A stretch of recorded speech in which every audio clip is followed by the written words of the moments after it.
देषु विद्यारूपेण संस्थिता या देवी सर्वभूतेषु शक्तिरूपेण संस्थिता या देवी सर्वभूतेषु लक्ष्मीरूपेण संस्थिता नमस्तस्यै नमस्तस्यै नमस्तस्यै नमो नमः। आज अंतर्राष्ट्रीय महिला दिवस के अवसर पर आप सभी उपस्थित विद्वत जन, अतिथि वक्ता, विद्यार्थी एवं शोधार्थियों का आज के इस कार्यक्रम में इस आभासीय पटल पर स्वागत करते हुए हमें बहुत हर्ष का अनुभव हो रहा है।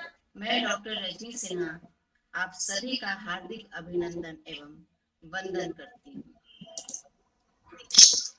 आज का यह वेबिनार दर्शन शास्त्र विभाग मूलजी जेठा स्वायत्त महाविद्यालय द्वारा आयोजित किया गया है। मैं आज के कार्यक्रम के प्रमुख अतिथि माननीय professor doctor Shukla Mahanti madam का बहुत बहुत स्वागत करती हूँ। डॉक्टर शुक्ला महंती, माननीय डॉक्टर शुक्ला महंती पूर्व कुलगुरु कोल्हान विश्वविद्यालय चाईबासा। मैडम आपका हमारे इस वेबिनार में बहुत बहुत स्वागत है। आज के कार्यक्रम के अध्यक्ष डॉक्टर एस.एन. बारंबे सर, प्राचार्य मूलजी जेठा स्वायत्त महाविद्यालय, और आज के मुख्य वक्ता डॉक्टर ज्योत्सना श्रीवास्तव, प्रोफेसर तत्व ज्ञान विभाग महिला महाविद्यालय BHU Varanasi, professor Vinita Awasthi, head तत्व ज्ञान विभाग गवर्नमेंट नर्मदा कॉलेज होशंगाबाद।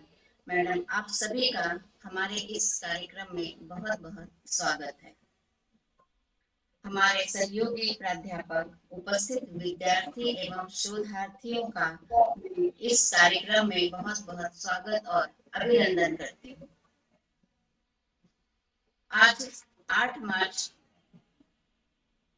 संपूर्ण विश्व आज अंतर्राष्ट्रीय महिला दिवस मना रहा है।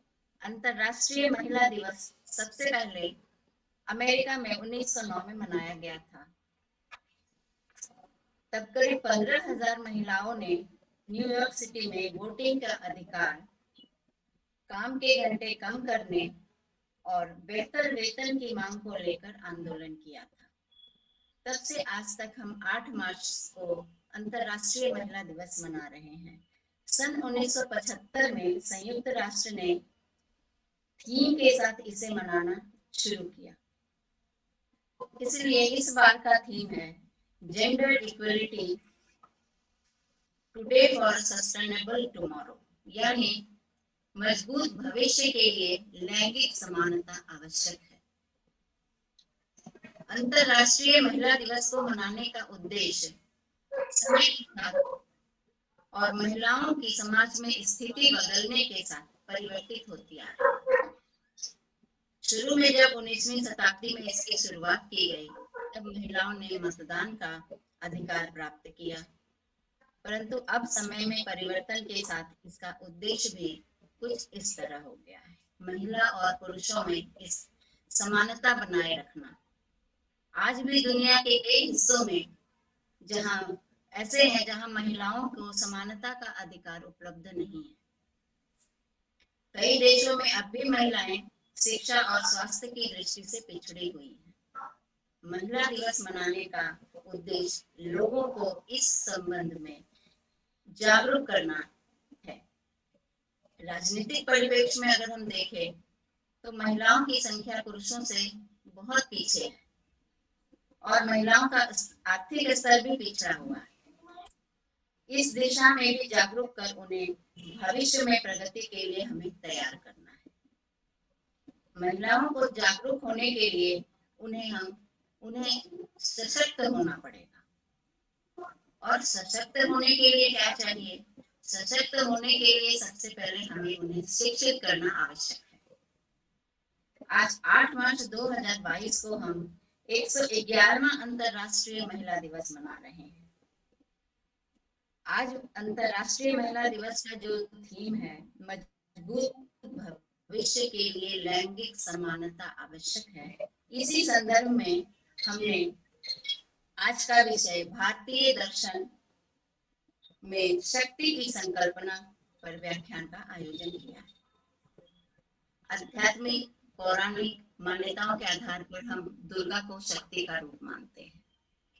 शक्ति ईश्वर की वह कल्पित माया है जो सृष्टि रचना करने वाली मानी जाती है।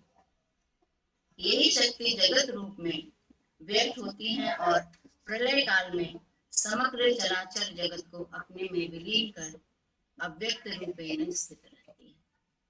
गीता में वर्णित योग माया यही शक्ति जो व्यक्त और अव्यक्त रूप में है। भारतीय संस्कृति में नारी के सम्मान को बहुत ही महत्व दिया गया है। संस्कृत में एक श्लोक है, यस्य पूजयन्ते नार्यस्तु तत्र रमन्ते देवता। अर्थात जहाँ नारी की पूजा होती है वहीं देवता निवास करते हैं। ऐसे तो यह बहुत ही बृहत विषय आज का हमने लिया है। इस पर हम और अधिक विस्तार से हमारे वक्ताओं से सुनेंगे, मार्गदर्शन करेंगे।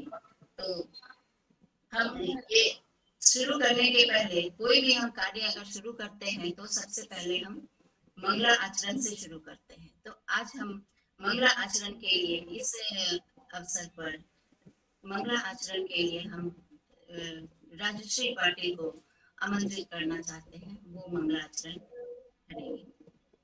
राजश्री धन्यवाद मैडम। धन्यवाद मैम। मेरी आवाज आ रही है? आ रही है। सभी को अंतर्राष्ट्रीय महिला दिवस की हार्दिक शुभकामनाएं। ओम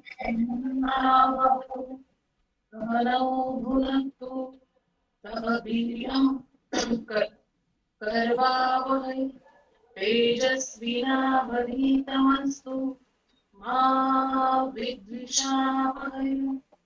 ओम भद्रं कर्णेभिः शृणुयाम देवाः भद्रं पश्येमाक्षभिर्यजत्राः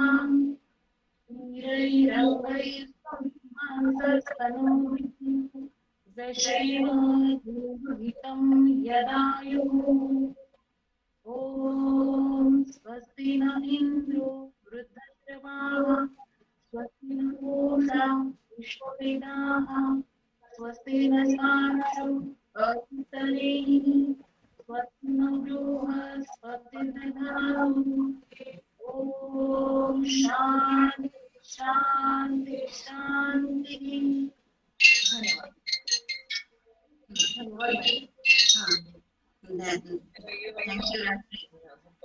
अब आज के इस कार्यक्रम को आगे बढ़ाते हुए मैं आज के कार्यक्रम की प्रमुख अतिथि माननीय प्रोफेसर डॉक्टर शुक्ला महंती को आमंत्रित अपना वक्तव्य प्रस्तुत करने के लिए आमंत्रित करना चाहूंगी, लेकिन उसके पूर्व में उनका थोड़ा संक्षिप्त परिचय देना चाहती हूँ। ऐसे तो मैडम का परिचय बहुत ही बृहत है, लेकिन मैं उसको थोड़ा शॉर्ट में करके बताना चाहती हूँ। माननीय प्रोफेसर डॉक्टर शुक्ला महंती पूर्व कुलगुरु कोल्हान विश्वविद्यालय चाईबासा झारखंड। आप पूर्व प्रिंसिपल जमशेदपुर महिला महाविद्यालय में रह चुकी हैं, विष्णुपुर।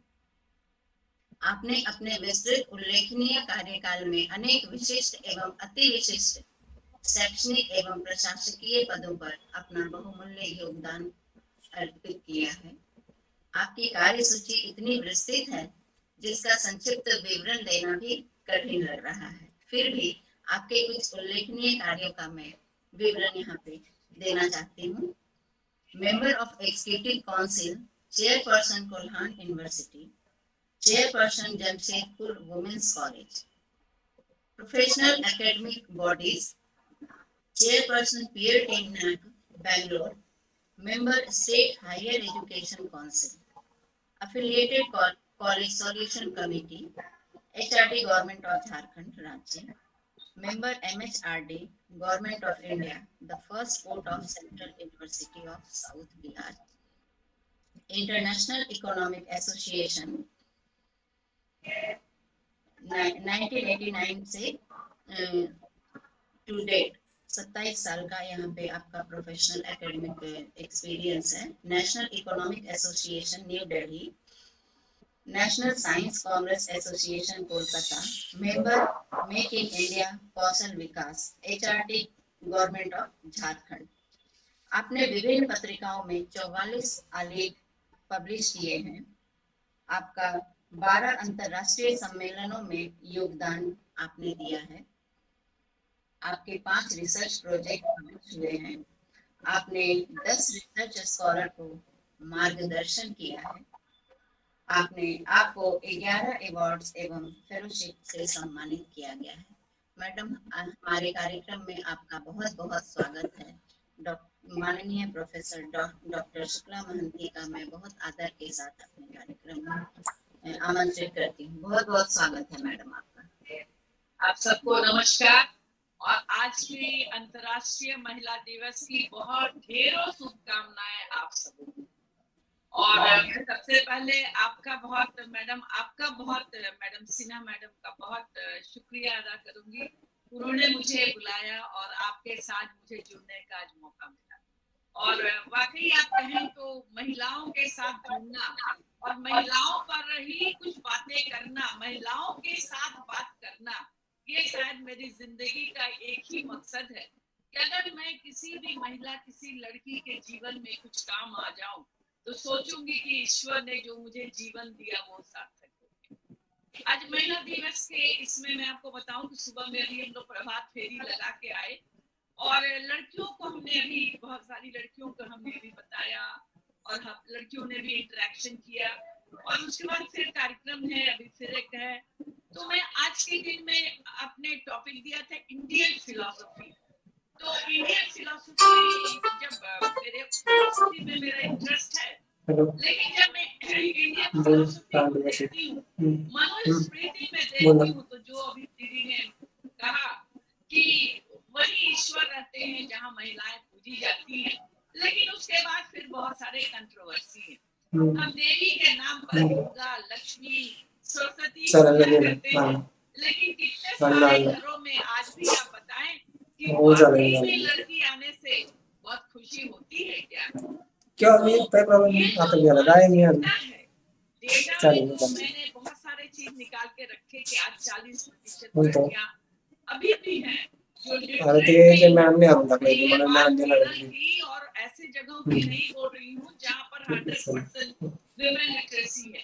मैं ऐसे जगहों की बात कर रही हूँ झारखंड, बिहार, ईस्टर्न यूपी, मध्य प्रदेश और महाराष्ट्र के कुछ एरिया जहाँ पर आज भी लिटरेसी रेट महिलाओं में 40% से ऊपर नहीं।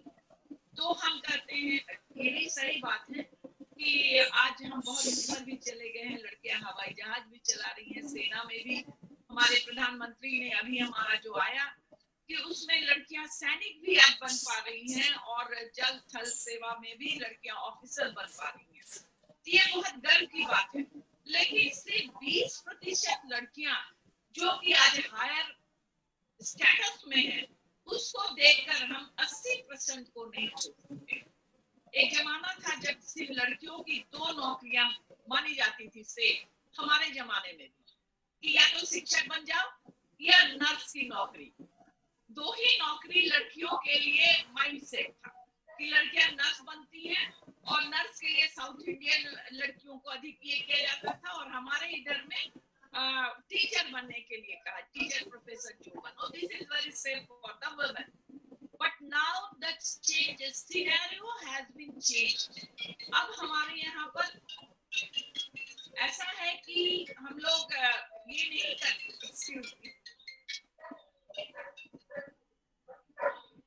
अब हमारे यहाँ हम सब और बहुत आगे जा रहे हैं।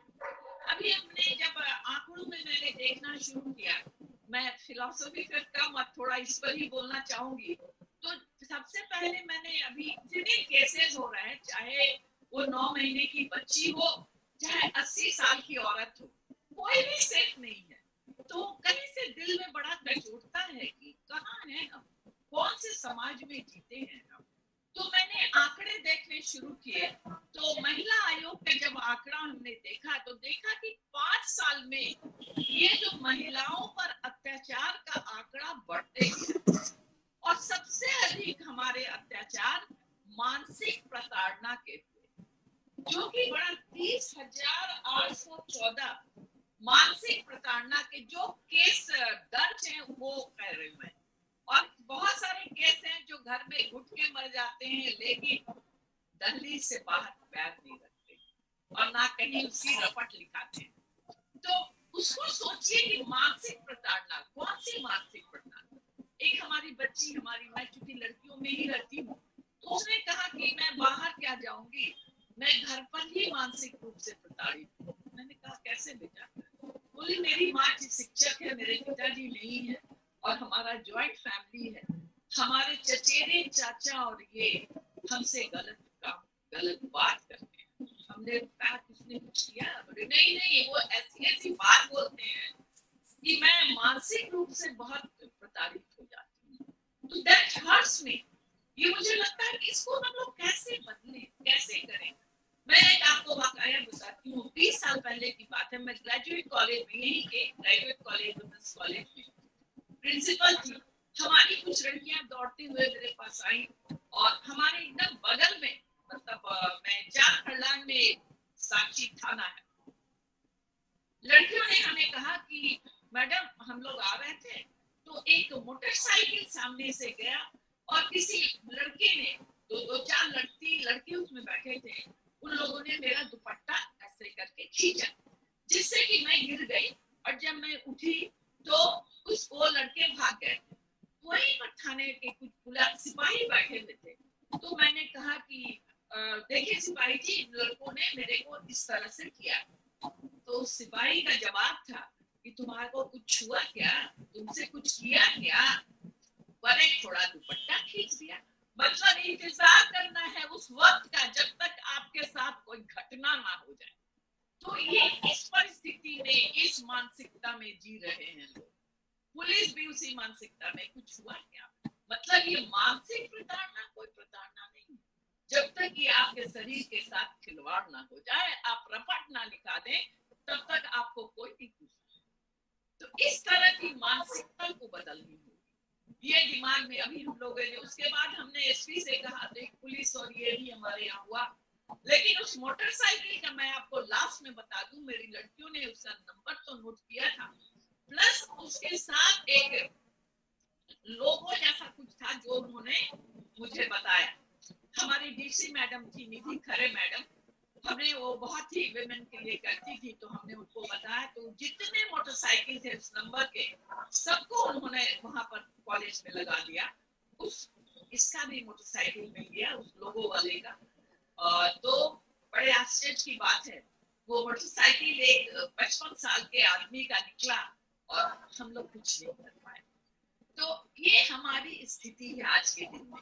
आंकड़ों में हम देखते हैं कि इतने बलात्कार होते हैं, हमारे इतने केसेस होते हैं। अभी महिला आयोग के आंकड़ों में है कि इस 1.5-2 साल के जो अभी आपका ये हमारा जो कोरोना पीरियड चल रहा था, उसमें सबसे अधिक हमारी औरतें पिछड़ी रही। अगर वो कामकाजू है तभी भी, अगर वो हाउसवाइफ है तभी भी, क्योंकि 24 घंटे बच्चे भी घर पर हैं और उनके हस्बैंड भी घर पर हैं। तो सबका खाना बनाना, सबके लिए सब कुछ तैयार करके दे देना, प्लस अपने भी लैपटॉप पर अपना काम करना। और अगर हाउसवाइफ है तब तो कुछ करना ही नहीं, आपको हमेशा बुलाते रहे और करते रहे। इसलिए हमने कहा कि हम हाउसवाइफ नहीं, हम हाउस मेकर हैं। और मैं हमेशा अपनी बच्चियों से कहती हूँ कि आज मैं वो बात आपके साथ भी शेयर करना चाहूंगी कि हम आज अपनी बच्चियों को सिखाएंगे कि पढ़ो लिखो, अपने पैरों पर खड़े हो। इस केयर ऑफ की जिंदगी, मतलब जब जन्म लेते हैं तो पिताजी के केयर ऑफ में, उसके बाद अपने हस्बैंड के केयर ऑफ में, और बुढ़ापे में अपने बेटे के केयर ऑफ में। इस केयर ऑफ की जिंदगी नहीं चाहिए मुझे। मेरे नाम से, जैसे मैडम सिन्हा अपने नाम से जानी जा रही है, शुक्ला महंती अपने नाम से जानी जा रही है, उसी तरह से हर लड़की अपने नाम से जानी जाएगी, केयर ऑफ से नहीं। ये मैं हर किसी को कहती हूँ और आप सबसे भी ये शेयर करना चाहती हूँ। और भी हमने कुछ इसमें पढ़ा और जाना कि अगर एजुकेशन की बात करेंगे तो हायर एजुकेशन में अभी तक 42% लड़कियां जाती हैं।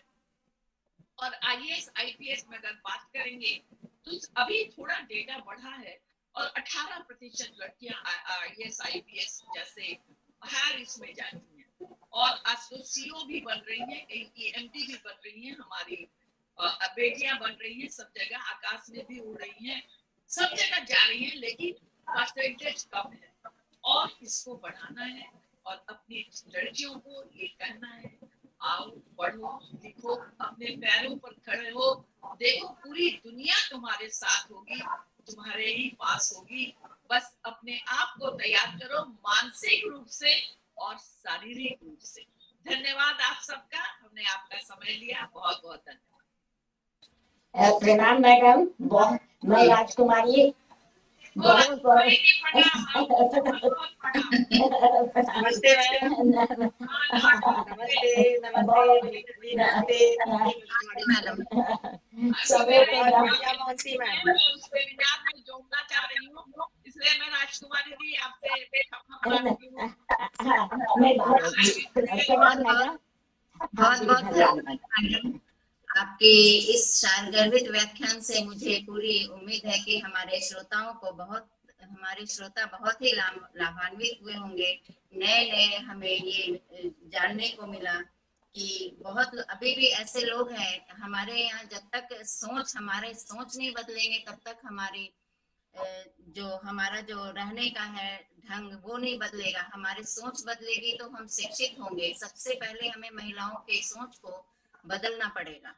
महिला की तरफ से ऐसा बोलती है, बहुत गलत करती है, ये भी हमने बहुत देखा है।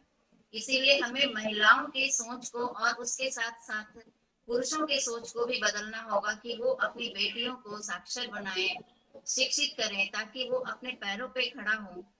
और जैसा कि आपने बोला है कि महिला अपने नाम से जानी जाए, केयर ऑफ से नहीं, तो ये जरूर होना चाहिए। और हमें ऐसा उम्मीद है कि हम आज से 10 साल बाद ये भी देखेंगे कि हाँ, कि महिलाएं अपने नाम से 80% महिलाएं अपने नाम से जानी जाएंगी, ऐसा हमें उम्मीद है।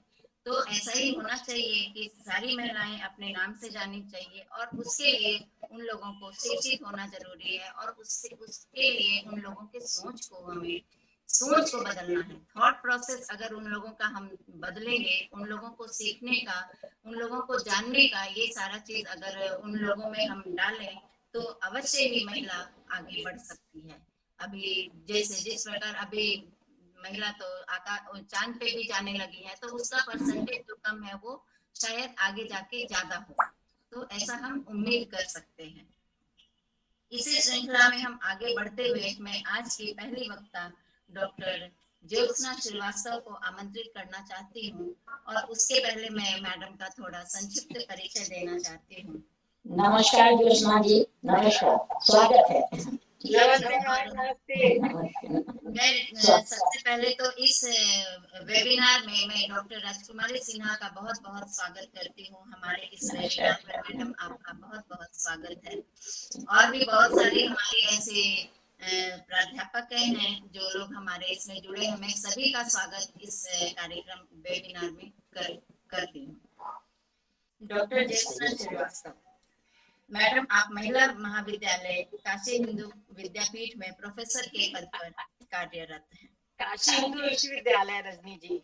हाँ, विद्यापीठ। अच्छा, काशी हिंदू विश्वविद्यालय में प्रोफेसर के पद पर कार्यरत हैं। आपने पोस्ट ग्रेजुएशन में 2 गोल्ड मेडल प्राप्त किए हैं। आपकी 36 वर्षों का शैक्षणिक अनुभव आपको प्राप्त है। आपने 22 से ज्यादा रिसर्च पेपर प्रकाशित किए हैं। आपकी 2 पुस्तकें प्रकाशित हुई हैं।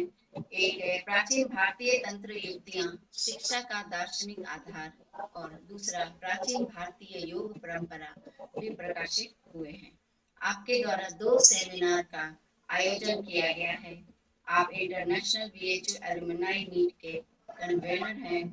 आप BMDP में वाइस प्रेसिडेंट के रूप में कार्य कर रही हैं और आपका आजीवन सदस्य ABDP श्री अरविंद सोसाइटी में आपका आजीवन सदस्य है।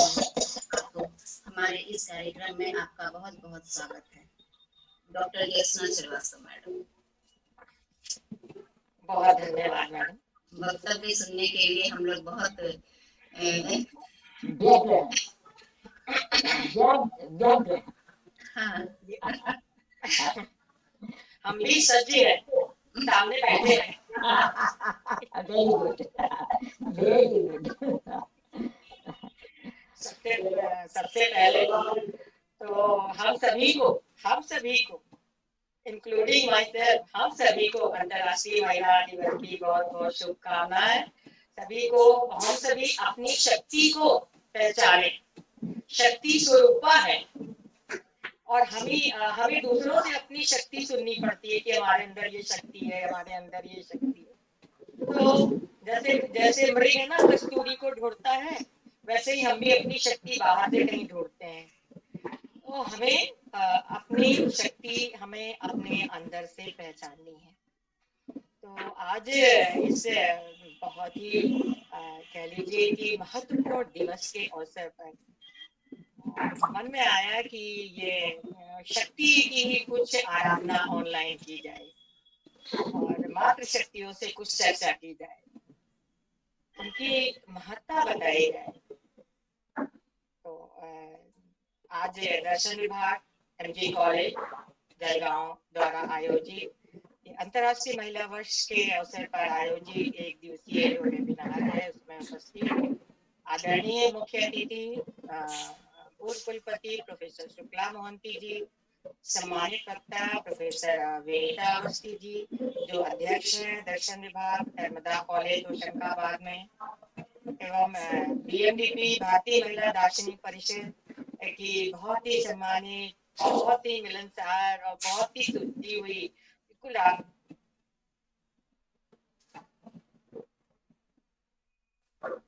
और सिन्हा जी और साथ ही साथ एमजे कॉलेज के जो प्राचार्य हैं, अध्यक्ष भी हैं प्रोफेसर एसएन बारंबे जी और वेरी एक्टिव इस कार्यक्रम की संयोजिका, तो बहुत ही ज्यादा एक्टिव है और यंग है तो हमें एक्टिव होना भी पड़ेगा।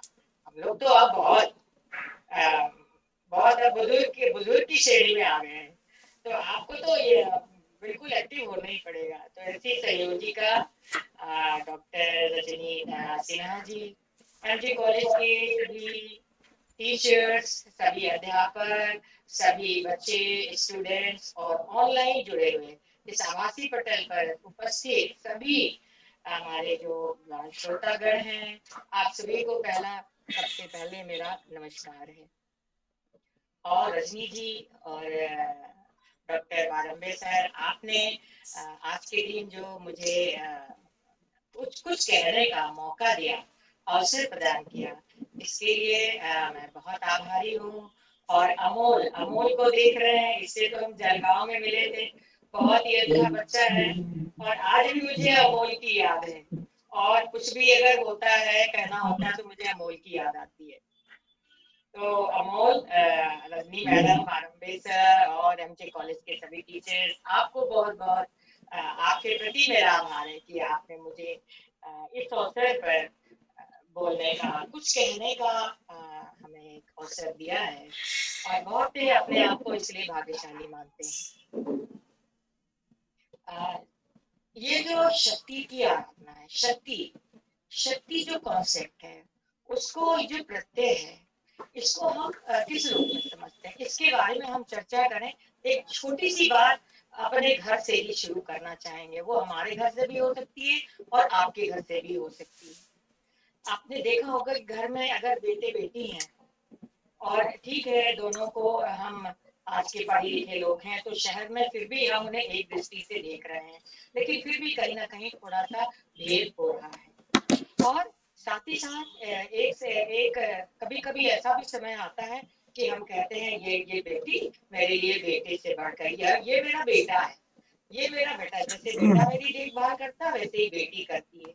तो यहाँ पर क्योंकि ये अनुभव लगभग हर घर में होता है कि हम बेटी को बेटी के रूप में ना देखकर बेटी को बेटे के रूप में देखते हैं और उसी तरह से प्रेजेंट करते हैं कि जैसे बेटा हमारी देखभाल करता है, बेटा बिल्कुल देखभाल करता है।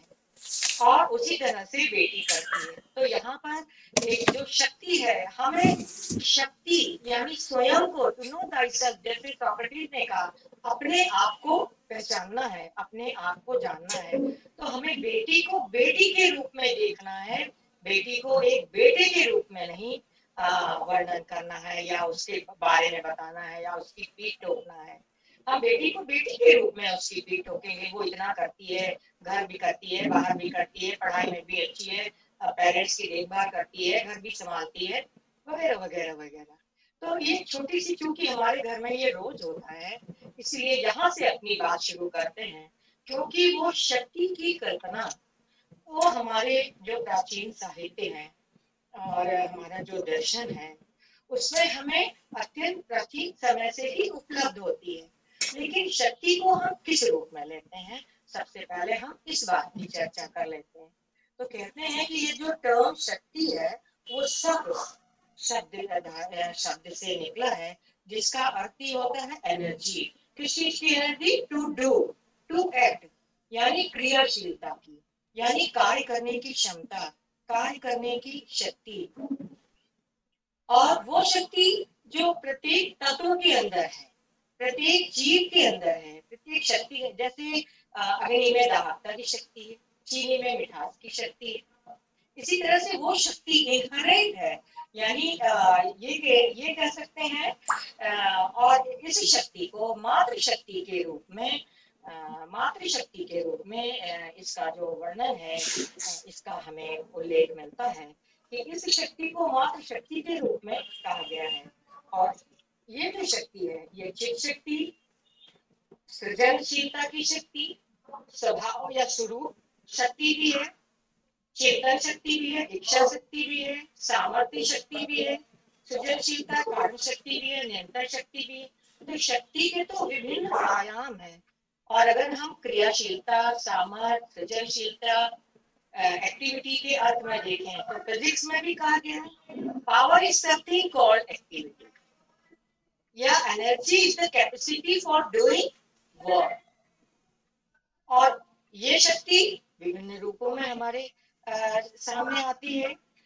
जैसे ये थर्मल है, केमिकल है, न्यूक्लियर है, सोलर है। तो साइंस में भी तो शक्तियां हैं, कितनी शक्तियों का वर्णन है ये। तो हम यहाँ पर ये देखते हैं कि क्या हमारे जो प्राचीन ग्रंथ हैं, उनमें क्या ये इसका उल्लेख मिलता है।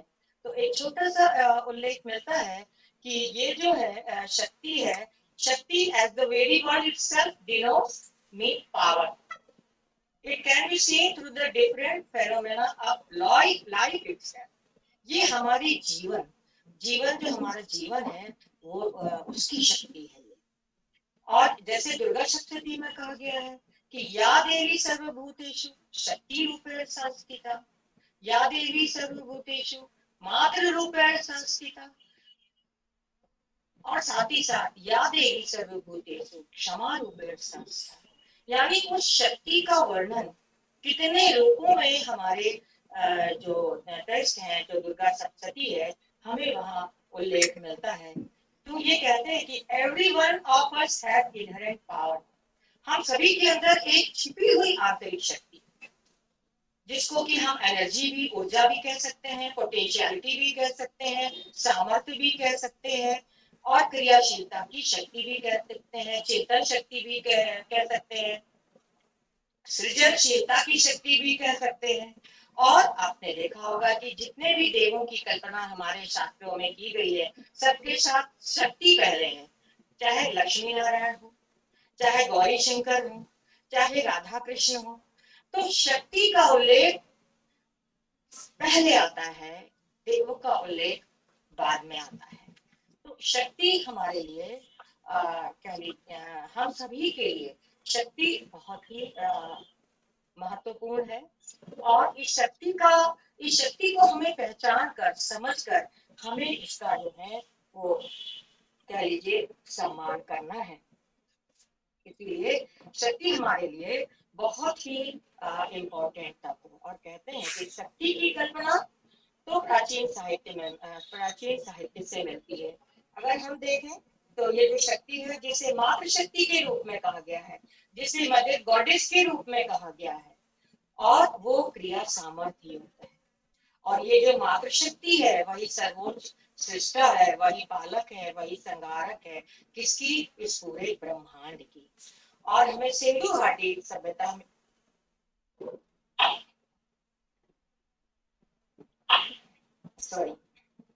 सिंधु घाटी सभ्यता में भी कई ऐसे हमें उल्लेख मिलते हैं, जैसे वहाँ की मूर्तियां हैं, या मोहर मिलती है, या ग्रंथ उस समय के हैं।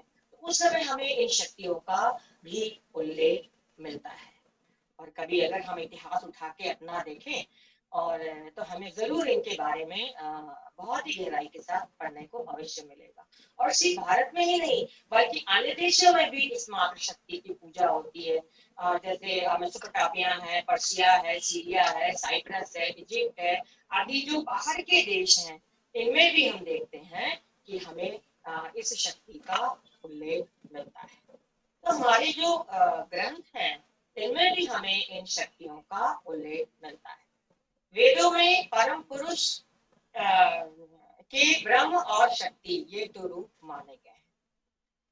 परम पुरुष ने विश्व निर्माण की इच्छा से ही अपने को दो रूपों में प्रकट किया। ऋग्वैदिक मंत्रों के अनुसार चराचर जगत शक्ति सृष्ट है, यानी शक्ति के द्वारा सृष्ट है।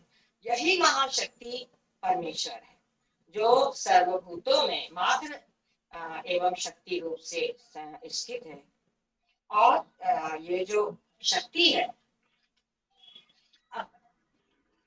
इसीलिए शक्ति का उल्लेख हमें वेदों से प्राप्त होता है। लेकिन यहाँ पर यह भी उल्लेख है क्योंकि वैदिक समाज जो था वो पितृसत्तात्मक था, इसलिए देवों की आराधना, वहां पर देवों का उल्लेख, कई सारे देवों का उल्लेख हमें वहाँ पे विस्तार के साथ मिलता है। इसीलिए हमें वेदों में बहुत देववाद के दर्शन मिलते हैं। लेकिन इसके साथ ही साथ देवियों की भी चर्चा या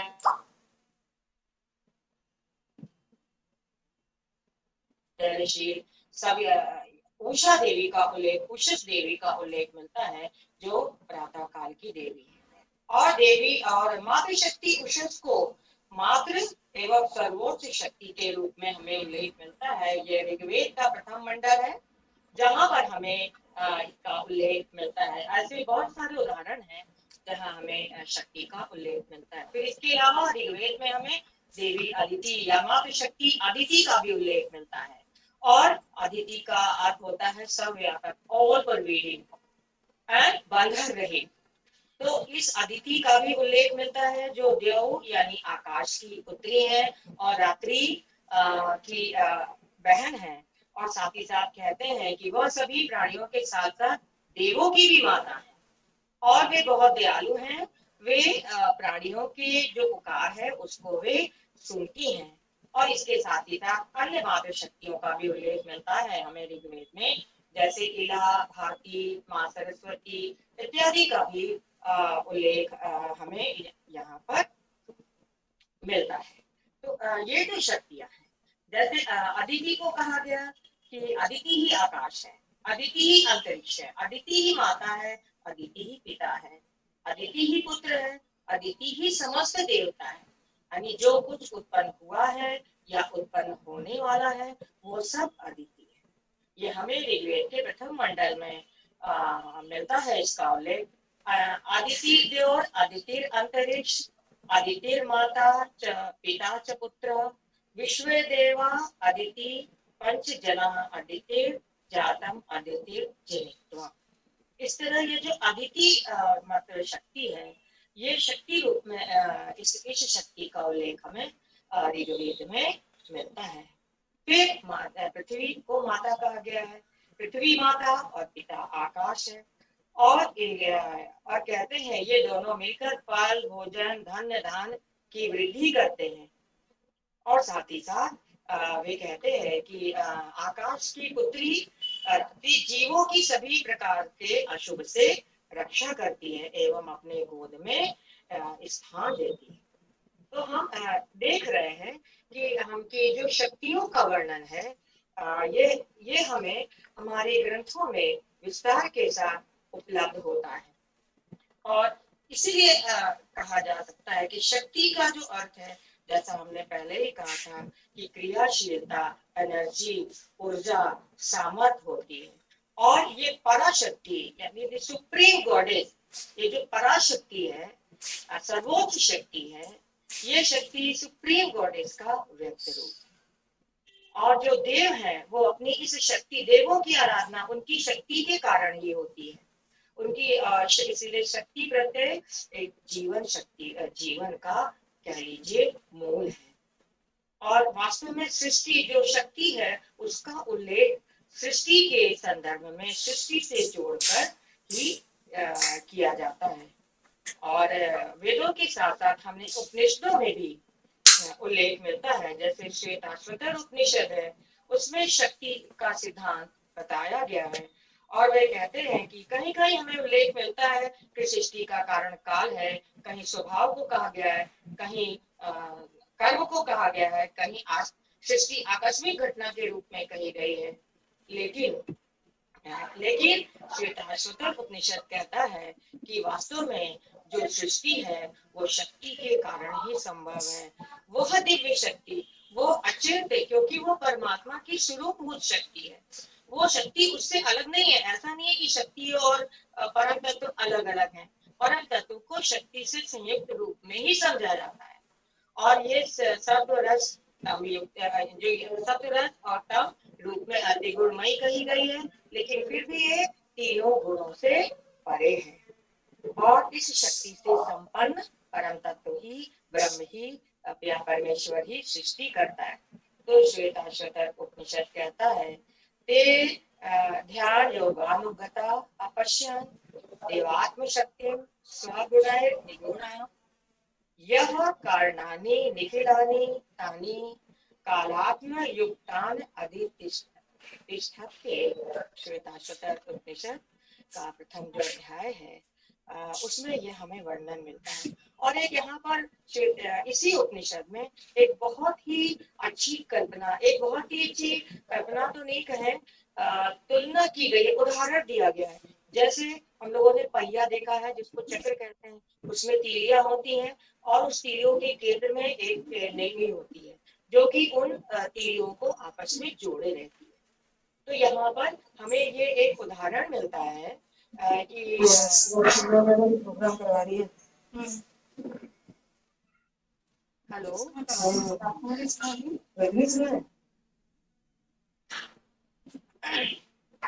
एक उदाहरण हमें मिलता है कि ऋषि कहते हैं कि उन्हें ध्यानावस्था में एक चक्र का दर्शन हुआ है जिसके बीच में एक नेमी है। और नेमी उस गोल घेरे को कहते हैं जो चक्र की जो अरे हैं यानी जो तीलियां हैं उनको समाहित किए रहती है, उनको नियंत्रण में रखती है, उन्हें व्यवस्थित करती है, यानी एक जगह। उसी तरह से ये जो अव्यक्त प्रकृति वो भी नेमी है, क्योंकि वो इस जगत का मूल कारण है। और संसार रूप चक्र की जो प्रकृति ये नेमी है, उसके पंच महाभूत मन, बुद्धि और अहंकार, ये जो 8 सूक्ष्म तत्व हैं, ये उसके तीलियां हैं, यानी ये उसके अरे हैं। तो इसका सूक्ष्म रूप और इनके स्थूल रूप, इस तरह ये जो 16 ये हो जाते हैं। ये जो 16 तत्वों का वर्णन है ये उस नेमी के अरे हैं। और इसके अलावा अंतःकरण की 50 वृत्तियां हैं जो हमें योग सूत्र में जिनका उल्लेख मिलता है, ये 50 अरे हैं। और पंच महाभूतों के कार्य हैं 10 इंद्रियां, 5 विषय एवं 5 प्राण, ये सहायक अरे माने जाते हैं। इसके अलावा इस चक्र में और भी 8 के 6 अष्टक हैं जो इस चक्र में विद्यमान। कहने का मतलब है कि जैसे ये चक्र घूमता है वैसे ही मानव का जीवन चक्र भी घूमता है। जीव इसी चक्र में फंसकर बंधन में पड़ता है, विभिन्न योनियों में जन्म लेता है और जैसा वो पाप पुण्य कर्म करता है, अच्छा बुरा कर्म करता है, वो इसी चक्र में तब तक घूमता रहता है क्योंकि अज्ञान इसका मूल कारण होता है। तो इस तरह से इस उपनिषद में हमें इस शक्ति का भी इस विस्तार के साथ हमें वर्णन प्राप्त होता है। और साथ ही साथ ये कहा गया है कि जो प्रकृति है, जो जड़ प्रकृति, वो क्षर है, क्योंकि वो परिवर्तनशील है, विनाशशील है, किंतु इस प्रकृति को जो भोगने वाला, जैसे सांख्य कहता है, जो पुरुष है वो नित्य है, वो निष्क्रिय जरूर है लेकिन चेतन है, और साथ ही साथ अज्ञान के कारण, अभेद रूपता के कारण वो इसे भोगता है। और फिर इसी उपनिषद में कहा गया है कि माया जो है वो ईश्वर की शक्ति रूपा प्रकृति है, जिसका अधिपति जो है वो स्वयं परमेश्वर है। और इस शक्ति के साथ परमेश्वर में ज्ञान, बल और क्रिया, यह भी देवी शक्ति के रूप में उस परमेश्वर में अनुस्यूत रहती है। इसी में उल्लेख मिलता है 6वें अध्याय में, इस उपनिषद के उल्लेख मिलता है, परस्य शक्ति विविधय श्रूयते, स्वाभाविकी, ये स्वाभाविक शक्ति है, कहीं बाहर से आई हुई नहीं है। ज्ञान, बल, क्रिया, जब इस तरह से हमें ये शक्ति का उल्लेख हमें उपनिषद में भी मिलता है, हमें केन उपनिषद में भी मिलता है, मांडुक्य उपनिषद में भी मिलता है। केन उपनिषद में हेमावती मातृ शक्ति का उल्लेख है, और मुंडक उपनिषद में कराली एवं काली, इन दोनों को अग्निदेव की 2 जिह्वा माना जाता है, और इसका भी उल्लेख हमें मिलता है।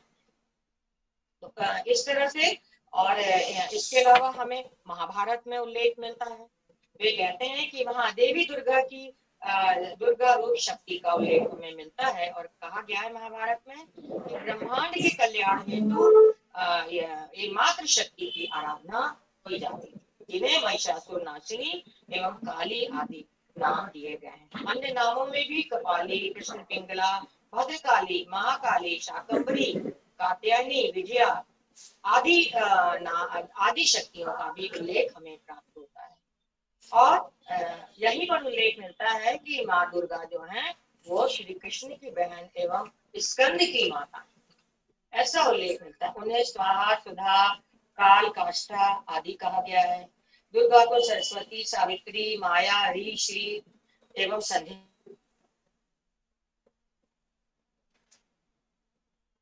रूपों में भी वर्णन किया गया है। यह महाभारत के भीष्म पर्व में हमें इसका उल्लेख मिलता है। रामायण में भी हिमालय पुत्री मातृशक्ति गौरी उमा का उल्लेख मिलता है, जिनका विवाह महादेव से हुआ था। फिर इसी रामायण में शक्ति रूपा सुरसा का भी उल्लेख मिलता है, जिसे कि नाग माता कहा गया है, एवं सिंहिका का भी हमें उल्लेख मिलता है। तो ये शक्तियां तो हमारे ग्रंथों में ही उपलब्ध हैं। और सीता को कालरात्रि भी कहा गया है। इसके अलावा हमारे जो पुराण हैं उसमें भी हमें इनका उल्लेख मिलता है, जैसे वामन पुराण, वाराह पुराण, कूर्म एवं स्कंद पुराण, इसमें भी हमें मातृ शक्ति की आराधना का एवं प्रार्थना का उल्लेख मिलता है। कहते विष्णु पुराण में भगवान विष्णु सर्वदा अपनी शक्ति वैष्णवी से युक्त रहते हैं। वैष्णवी को योग निद्रा भी कहा गया है, एवं वही महामाया के रूप में ब्रह्मांड को भ्रम के रूप में व्यक्त करती है। और इसी वैष्णवी योग माया के कारण, महामाया के कारण यशोदा जी भी भ्रमित हो गई थी, और उन्हें श्री कृष्ण के जन्म का पता ही नहीं चला था कि बेटा हुआ है या बेटी हुई है, इसी भ्रम के कारण, योग माया के कारण। और वैष्णवी के अन्य जो शक्तियां हैं, आर्या, दुर्गा, वेदगर्भा, भद्रा, चंडिका, शारदा आदि का भी हमें भागवत पुराण में उल्लेख मिलता है। और मत्स्य पुराण में भी मेनका की पुत्री पार्वती का हमें उल्लेख मिलता है। लेकिन यहाँ पर थोड़ा सा एक ये भी है कि जो महापुराण है उनमें शक्ति को सर्वोच्च, कहीं कहीं पर शक्ति की सर्वोच्चता कम है, लेकिन जो उप पुराण है, जैसे देवी पुराण है, कालिका पुराण है, महाभागवत पुराण है, इसमें शक्ति को सर्वोच्च शक्ति के रूप में, पराशक्ति के रूप में हमें उल्लेख इसका मिलता है, उल्लेख मिलता है। और तो हम देखते हैं कि शक्ति का उल्लेख तो हमारे प्राचीन सभ्यता से प्राचीन रूप से ही हमें इसका उल्लेख मिलता है। और जो प्राचीन हमारी समाज की जो व्यवस्था थी, जो आदि व्यवस्था थी, उसमें शक्ति आराधना का उल्लेख मिलता है, प्राचीन समय से ही मिलता है। और देखिए आज भी जितने भी ट्राइबल ग्रुप्स हैं या उनमें भी देखिए शक्ति की पूजा विस्तार के साथ की जाती है। और फिर वेद उपनिषद के साथ साथ हमारे दर्शन में भी हमारी जो टेक्स्ट है दर्शन के, उनमें भी कुछ ऐसे ग्रंथ हैं, बहुत ही संक्षेप में एक एक दो लाइन में हम कोशिश करेंगे कि आपके समक्ष कुछ अपनी बात हम रखें। तो कहते हैं योग सूत्र में मन जो चित्त वृत्तियां हैं, इनके निरोध करने की शक्ति हमें योग से प्राप्त होती है। यानी योग साधन को अगर हम अपनाते हैं तो हमारे अंदर वो शक्ति जो ऑलरेडी हमारे अंदर है, केवल वो व्यक्त होना है, और उस शक्ति के द्वारा हम अपनी चित्त वृत्तियों को नियंत्रित करते हैं। और योग दर्शन में भी ईश्वर को स्वीकार किया गया, और ये ईश्वर शक्ति संपन्न है। और वो शक्ति किसकी है? ज्ञान की। तो ज्ञान उसका स्वरूप है। ज्ञान की शक्ति, ज्ञान स्वरूप होने के कारण ईश्वर को शक्ति युक्त माना गया है। और ईश्वर ज्ञान सर्वोच्च है, और इसके साथ ही साथ ईश्वर चित्त शक्ति भी उस ईश्वर का स्वरूप है। और जब चित्त वृत्तियों का निरोध हो जाता है तो जो दृष्टा है, जो जीव है, जो चैतन्य है, उसकी अपने स्वरूप में ही अवस्थिति हो जाती है। और यहाँ पर योग दर्शन बहुत ही अच्छे और सरल ढंग से हमें बताता है कि शक्ति क्या है। वे कहते हैं कि इसका जो तीसरा अध्याय है योग सूत्र का, उसमें कहा गया है कि द्रव्य में विद्यमान रहने वाली जितनी भी शक्तियां हैं वे सभी धर्म कहलाते। धर्म जो उन शक्तियों से पृथक नहीं हो सकती। एक धर्म होता है जो आगंतुक होता है, जैसे कोई फल है, फल का जो फल अगर आम है तो उसे हम अमरूद नहीं कह सकते। आम को जो शक्ति है उसे जो आम बनाती है।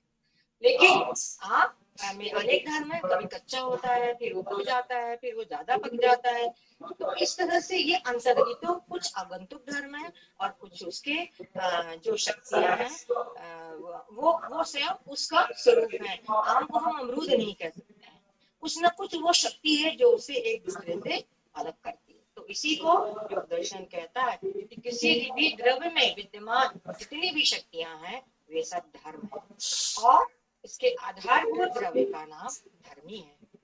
वाचस्पति भी कहते हैं कि जो शक्ति है वो उत्पत्ति की सूक्ष्म अवस्था, और व्यक्तावस्था ये चराचर जगत होता है। शक्ति व्यक्त रूप में, दृश्य के रूप में हमारे सामने आती है, लेकिन वो फिर भी दृष्टा पर अवलंबित होती है। और पुरुष जो है वो इस प्रकृति का स्वामी होता है, और इसी दृश्य जगत में जीव विभिन्न भोगों को भोगता रहता है। और जब स्वरूप ज्ञान हो जाता है तो उसका ये भेद समाप्त हो जाता है। तो इसलिए योग दर्शन में हमें बहुत अच्छे सरल ढंग से यह बताया गया है शक्ति के बारे में। और सांख्य दर्शन की प्रकृति, सांख्य में सृष्टि तो प्रकृति पुरुष के बिना संभव ही नहीं है।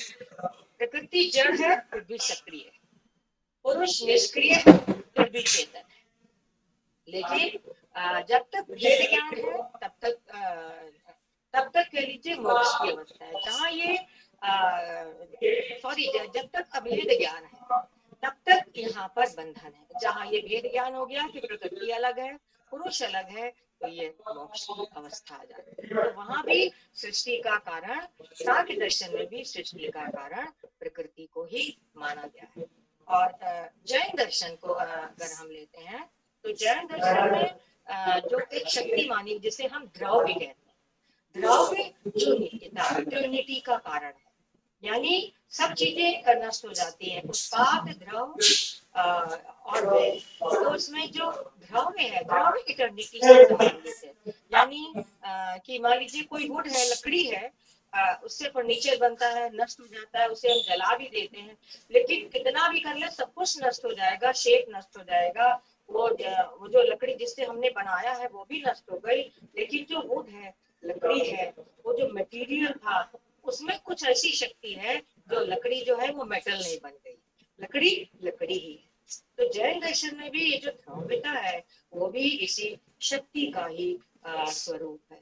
और बौद्ध दर्शन में तो अज्ञान, इस सृष्टि का कारण अज्ञान है, क्योंकि भाव चक्र जो है, जो उन्होंने द्वादश निदान बताए हैं, जो जन्म और मृत्यु के जो कारण बताए हैं, उसके मूल में जो शक्ति है वो ये अज्ञान की ही शक्ति है। मीमांसा दर्शन में शक्ति है वो तत्व की अंतर्निहित शक्ति मानी गई है, यानी तत्व की अंतर्निहित अनुस्यूत शक्ति है, उससे वो अलग हो ही नहीं सकती है।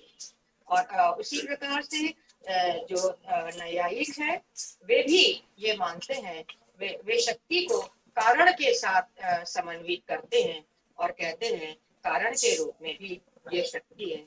सांख्य में प्रकृति पुरुष के संयोग से सृष्टि होती है। मीमांसक प्रपंच की नित्यता को स्वीकार करते हैं और उन्होंने पदार्थों का वर्णन किया है, उन पदार्थों के वर्णन में शक्ति भी एक तत्व है। तो मीमांसा कार्य की उत्पत्ति के लिए कारण के साथ शक्ति तत्व को भी स्वीकार करते हैं। शक्ति कारण में सहायक है, इसलिए शक्ति एक विशिष्ट पदार्थ है। और न्याय दर्शन में शक्ति को प्रबंध का भाव के रूप में इसे व्याख्यायित किया गया, यानी कारण के एक सहयोगी कारण के रूप में व्यक्त किया गया। ये कहा गया जैसे एक बीज में अगर अंकुर निकलने की शक्ति है, लेकिन वो शक्ति तब तक है जब तक उसे भून ना दिया जाए। अगर भून दिया जाएगा तो शक्ति जो है उसमें नहीं रहेगी। तो यहाँ पर न्याय कहते हैं कि अगर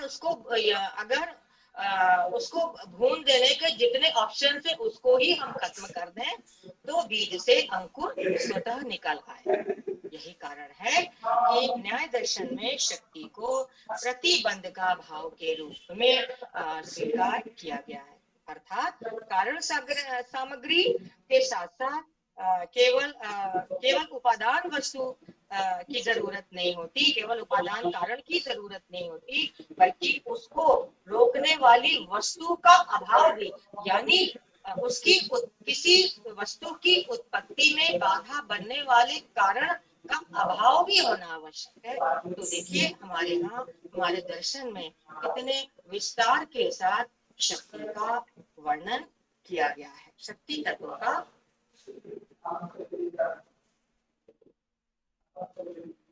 रूप में प्रकट होती है। ब्रह्म माया रूप शक्ति के कारण की सृष्टि करता है।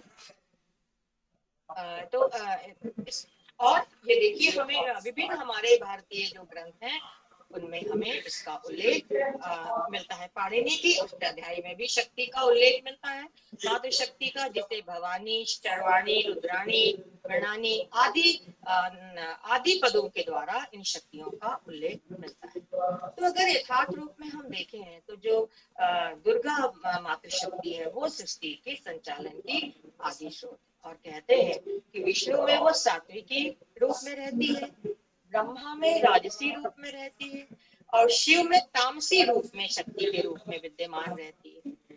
तो ब्रह्मा की सृष्टि शक्ति, विष्णु की पोषण शक्ति, सूर्य की प्रकाश शक्ति, अग्नि की दाहकता शक्ति और वायु की प्रेरणा शक्ति के मूल में वो आद्य शक्ति, वो पराशक्ति दुर्गा को ही माना गया और इसकी विविध रूपों में कल्पना की गई है। और इन शक्तियों के साथ साथ कुंडलिनी शक्ति जो हमारे जीवन का ऊर्जा का स्रोत, जिसका एक स्रोत सहस्त्रार चक्र है और दूसरा स्रोत मूलाधार चक्र है। और इसमें षड चक्र आते हैं, कहीं कहीं अष्ट चक्रों का भी वर्णन प्राप्त होता है। और ये हमारे अंदर, हमारे जीवन के अंदर ये ऊर्जा के स्रोत है, शक्ति के स्रोत है। और इनसे कई शक्तियां हमें, अगर इन चक्रों को जागृत किया जाता है तो कई हमें आध्यात्मिक शक्तियां प्राप्त होती हैं। और कहते हैं कि ये महालक्ष्मी, महासरस्वती और महाकाली शक्ति, ये जो तीन प्रधान व्यक्त शक्तियां हैं जो जिनकी आराधना इस सृष्टि में होती है। लेकिन शक्ति के साथ साथ हमें हमारे ग्रंथों में योगिनियों का भी उल्लेख मिलता है और ये 64 योगिनियां, 64 योगिनियां हैं। और इसके साथ ही साथ 16 मातृकाओं का भी उल्लेख मिलता है। हम सभी शायद अगर परिचित हों तो किसी शुभ अवसर पर मांगलिक कार्य में देखिए गणेश पूजन के साथ साथ 16 मातृकाओं का भी पूजन होता है। और जो ये 64 योगिनियां हैं, ये कहते हैं कि ये काली के ही अवतारी अंश हैं जो अलौकिक शक्तियों से संपन्न है और साथ ही साथ जादू, इंद्रजाल आदि क्रियाएं जो हैं वो इन्हीं के कारण संभव होती है। शंकराचार्य का एक ग्रंथ है प्रपंच सार, उसमें भी 300 बार शब्द का उल्लेख करते हैं। अब हम बहुत ज्यादा अगर करेंगे तो इसके लिए अलग से एक चर्चा करनी पड़ेगी हमें उनके प्रपंच सार की, इसलिए केवल नाम लेके छोड़ते हैं। तो और ये शक्ति प्रपंच की यानी प्रपंच जो है शक्ति के कारण ही है। ये आदि शक्ति जो है माया रूप है, उसी से ही प्रकृति इस चराचर जगत की उत्पत्ति होती है। और जो परम तत्व है यानी ब्रह्म जो है स्वरूपता तो वो निर्गुण निराकार है, सच्चित आनंद है, लेकिन अपनी इस त्रिगुणात्मिका शक्ति से ही जगत की सृष्टि, पालन और संहार करता है। और कहते हैं जैसा हमने पहले भी कहा था कि किसी भी देव की आराधना वस्तुतः शक्ति की आराधना है। अतः हम कह सकते हैं कि शक्ति ही सब कुछ है। शक्ति के बिना सोचने, बोलने, हिलने, डुलने, रसास्वाद करने, ज्ञान प्राप्त करने, समझने कोई भी क्रिया संभव नहीं है। फल, शाक आदि की जो उत्पत्ति होती है भूमि माता से, वो भी संभव नहीं है। अर्थात शक्ति के कारण ही ये सारी जो सृष्टि है यह सभी संभव है। तो इंद्रियां और प्राण इसी शक्ति के परिणाम है। विद्युत शक्ति, आकर्षण शक्ति, एटॉमिक एनर्जी, पावर, ये सभी शक्तियां हैं। और कहते हैं इनका हमें प्रत्यक्ष नहीं होता है, ये इन्फर्ड होती हैं, ये अनुमेय होती हैं। जैसे लाइट जल रही है, लाइट हमें आते हुए नहीं दिख रही है, लेकिन कार्य के रूप में, इफेक्ट के रूप में हमें ये दर्शित हो रही है, व्यक्त हो रही है। सॉरी,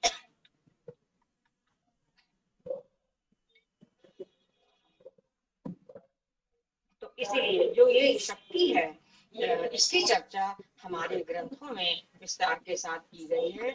और इसी शक्ति के कारण ही इसी व्यक्ति एक शक्ति, एक पराशक्ति है, उसी का व्यक्त रूप यह चराचर जगत है। इसलिए हम और भी हैं, कश्मीर शैविज्म है, शाक्त परंपरा है, और भी बहुत संक्षेप में कर लेते हैं कि कश्मीर शैविज्म में भी शिव को क्रियाशील माना गया है और ये क्रियाशीलता उसकी स्वाभाविक हो गया। बस 5 मिनट क्रियाशीलता है जिसे स्पंद भी कहा गया है।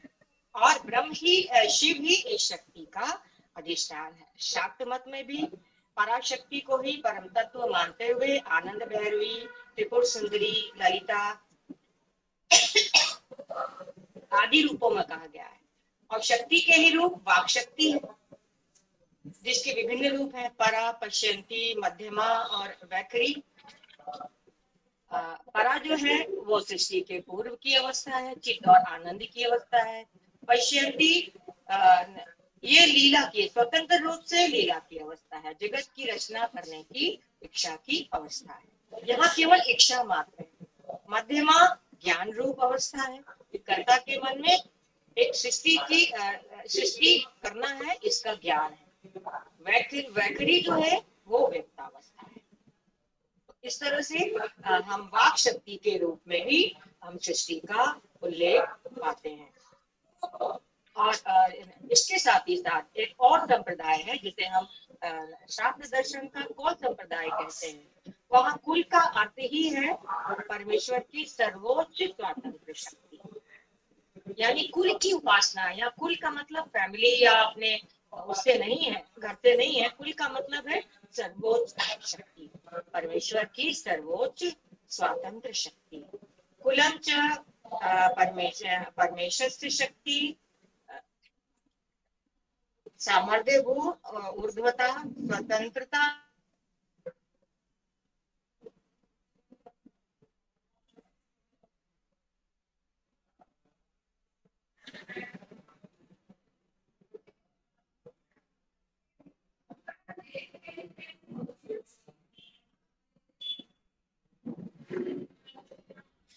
आवाज नहीं आ रही है मैडम।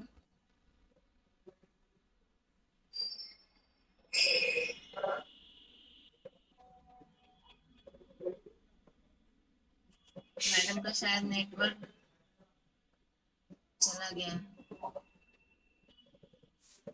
क्या करूं?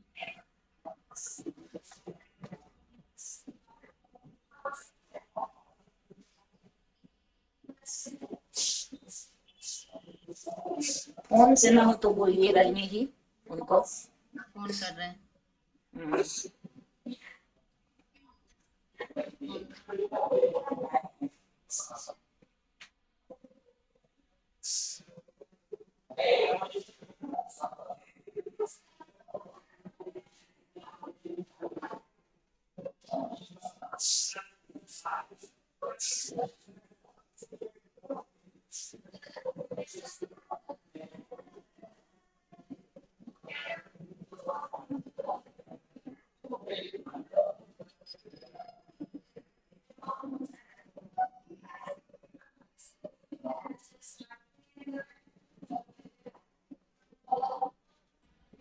अच्छा, ये अंत में यही कहेंगे कि हम सभी को स्वयं अपने आप को समझना है, अपने आप को सक्षम बनाना है और अपने आप की रिस्पेक्ट करनी है, तभी हम अपने साथ साथ सभी का विकास कर पाएंगे। तो इन सभी मातृशक्ति को प्रणाम करते हुए अपनी वाणी को विराम देते हैं। कोई त्रुटि हो गई हो तो उसके लिए क्षमा चाहते हैं। धन्यवाद मैडम, बहुत बहुत धन्यवाद आपके। एक्सेलेंट। हाँ, आपके इस उत्कृष्ट उद्बोधन से हमें तो पूरी उम्मीद है कि मैं माई सेल्फ तो है, दूसरे जितने भी हैं यहाँ पे हमारे जुड़े हुए शोधार्थी विद्यार्थी सभी बहुत ही लाभान्वित हुए होंगे। आपने इतने स्पष्ट रूप से इसका वर्णन किया। पूरे भारतीय दर्शन में 9 दर्शन, वेद, उपनिषद सभी का वर्णन, उसमें सभी में शक्ति का क्या स्वरूप है इसका स्पष्ट रूप से हमें मार्गदर्शन किया। उसके लिए मैं आपका बहुत बहुत धन्यवाद देना चाहती हूँ। आपको बहुत बहुत बधाई भी देना चाहती हूँ और आपका बहुत बहुत आभार। अब समय की कमी को देखते हुए मैं आगे बढ़ती हूँ और हमारे जो दूसरे स्पीकर हैं आज के, डॉक्टर विनीता अवस्थी को आमंत्रित करना चाहती हूँ और उनको आमंत्रित करने से पूर्व मैं उनका संक्षिप्त परिचय देना चाहती हूँ। Doctor Vinita Awasthi, professor and head department of philosophy, government Narmada college Hoshangabad. आप मैडम बीएमडीपी में सदस्य सचिव के पद पर कार्य कर रही हैं और आप एबीडीपी एमपीसीजी की आजीवन सदस्य रही हैं। आपका central board of study MP higher education की आप अध्यक्षा हैं। आप सोलापुर यूनिवर्सिटी और अटल बिहारी वाजपेयी यूनिवर्सिटी भोपाल में आप सब्जेक्ट एक्सपर्ट के रूप में कार्य कर रही हैं। लायंस क्लब से आपको अवार्ड से सम्मानित किया गया है। आपके 68 रिसर्च पेपर राष्ट्रीय और अंतर्राष्ट्रीय स्तर पर प्रकाशित हो चुके हैं। मैडम, आपका मैं बहुत बहुत स्वागत करती हूँ आज के इस कार्यक्रम में और आप सभी को फिर से एक बार महिला दिवस की बहुत बहुत शुभकामनाएं। डॉक्टर विनीता अवस्थी मैडम, आपका बहुत बहुत स्वागत है। Thank you so much madam. मैं भी आप सभी को अंतर्राष्ट्रीय महिला दिवस की शुभकामनाएं देती हूँ और शीघ्र ही अपना वक्तव्य प्रारंभ करती हूँ, क्योंकि मुझे भी अभी अपने महाविद्यालय में इसी का आयोजन करवाना है और उसमें मैडम ज्योत्सना सिन्हा भी वहाँ आमंत्रित है। तो हम दोनों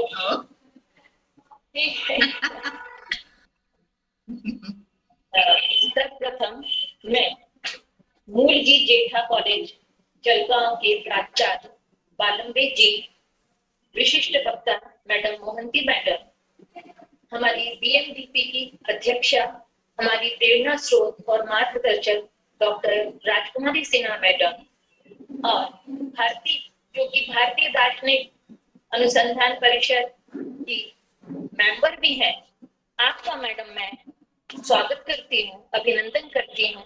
और आप सभी विद्वज्जन जो इस आभासी पटल पर जुड़े हुए हैं, विद्यार्थी और शोधार्थियों का भी मैं अभिनंदन करती हूँ और अपनी बात प्रारंभ करती हूँ। जैसा कि मैडम ने अभी हम लोगों को बताया कि यह वर्ष जो है यह gender equality today for a sustainable tomorrow, इसके ऊपर आधारित है। इस शब्द के ऊपर जब मैं जाती हूँ या इस शब्द को या इस वाक्य को हम जब देखते हैं तो हम ये पाते हैं कि भारतीय दर्शनों में, भारतीय संस्कृति में यह बात तो हमेशा ही रही। उसने यह हमेशा स्वीकारा है कि जब तक सस्टेनेबल डेवलपमेंट आपको चाहिए या सस्टेनेबल डेवलपमेंट की आप बात करते हैं तो आधी आबादी को अगर अपने साथ नहीं रखेंगे, उस शक्ति स्वरूप को अपने साथ नहीं रखेंगे, तो कोई भी विश्व ना तो उन्नति कर पाएगा और ना ही उसका भविष्य या कल सुरक्षित होगा। मैं भारतीय दर्शन के परिप्रेक्ष्य में अति संक्षेप में अपनी बात को रखती हूँ, क्योंकि 12:10 हो चुके हैं और बहुत सारी बातें मैडम श्रीवास्तव और मैं पूर्व में मैडम हमारी बता चुकी हैं। तो मैं ये बताना चाहती हूँ कि भारतीय दर्शनों में किसी न किसी रूप में शक्ति की चर्चा की गई है। शक्ति ईश्वर की वह कल्पित माया है जो उसकी आज्ञा से सब काम करने वाली होती है तथा सृष्टि की रचना करने वाली भी यही शक्ति है। शक्ति अनंत स्वरूपा और अनंत सामर्थ्य से परिपूर्ण है। यही शक्ति प्रलय काल में संपूर्ण जगत को अपने में समेट भी लेती है तथा अव्यक्त रूप में फिर भी स्थित रहती है।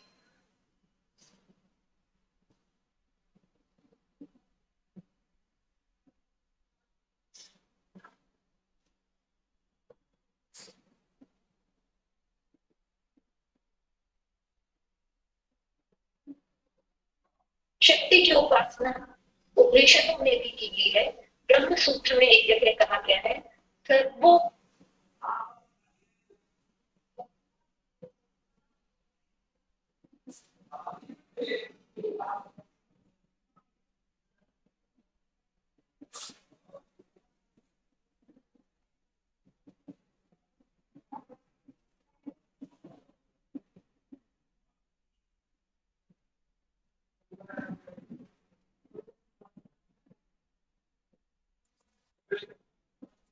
आवाज नहीं आ रही है।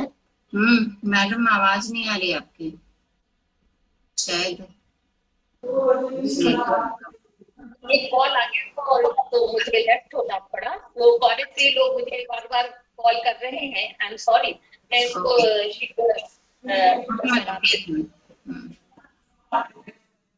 जैसा कि हम जानते हैं कि गीता में वर्णित योग माया यही शक्ति है जो व्यक्त और अव्यक्त दोनों रूपों में प्राप्त होती है। योग माया मोहाश्रित शिव शक्ति विहीन है और तब तक उनका पूर्णता नहीं है जब तक कि शक्ति उनके साथ नहीं है। शक्ति युक्त शिव ही सब कुछ करने में समर्थ है। पुराणों में विभिन्न देवताओं की शक्तियों का वर्णन किया गया है और विष्णु की शक्ति कांति, कीर्ति, पुष्टि, रुद्री आदि इन रूपों में या उसके विभिन्न स्वरूपों में हम इसको देखते हैं और पाते हैं। रुद्र की गोमुखी दीर्घ जिह्वा, गोदरी ज्वालामुखी तथा मार्केंड पुराण में समस्त देवताओं की तेजो राशि देव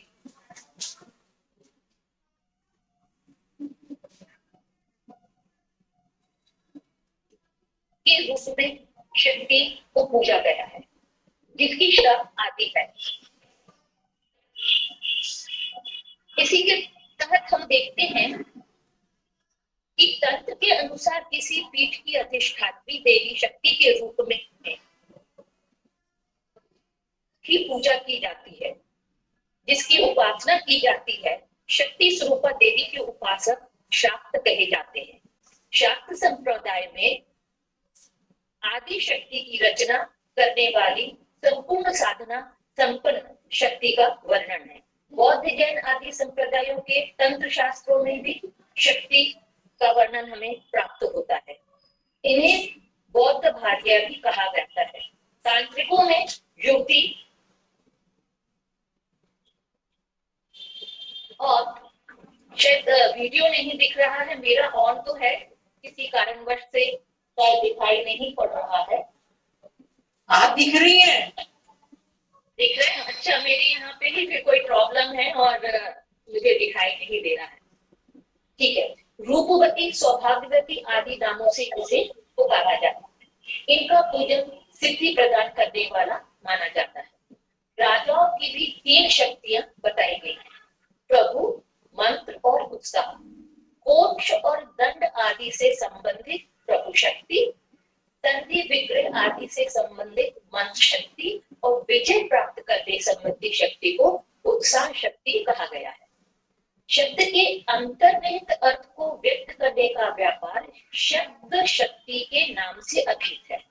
ये व्यापार 3 कहे गए हैं, अभिधा, लक्षणा और व्यंजना। आचार्यों ने इसे शक्ति और वृत्ति नाम से कहा है।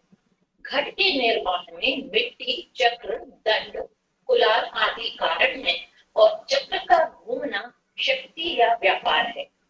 अभिधा, लक्षणा आदि व्यापार शक्तियां मम्मट ने व्यापार शब्द का और विश्वनाथ ने शक्ति शब्द का प्रयोग यहाँ पे किया है।